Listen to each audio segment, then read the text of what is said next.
I miss the railway. You'll miss it. I'm not sure how I feel, to be honest. You know, it's mixed emotions. In the last month, it's been preparing for today, and I'm getting emotional now. I miss the railway. You'll miss it.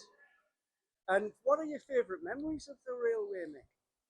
If I'm honest, the first 3 years, the Deltics, I loved them. They were a particular engine, you know, and working with a fantastic train crew that I had in them days, drivers. They'd all fought in the war, you know. They didn't talk about it. I just wish I'd glean more information off them. But this has made me very emotional. Yeah, I can imagine.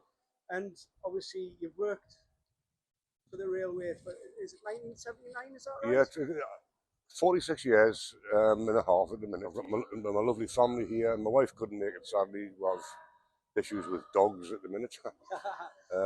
And obviously, retirement, what you're looking forward to? Just time with my family, my dogs, you know, and just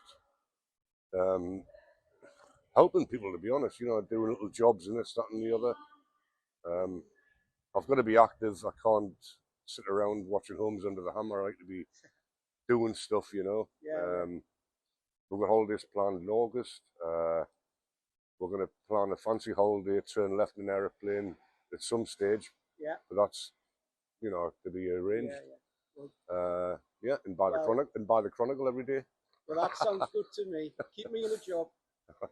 Thank you so much, and well done, and happy retirement. Okay, then. Thank you very, very much. It's been a pleasure. Thank you.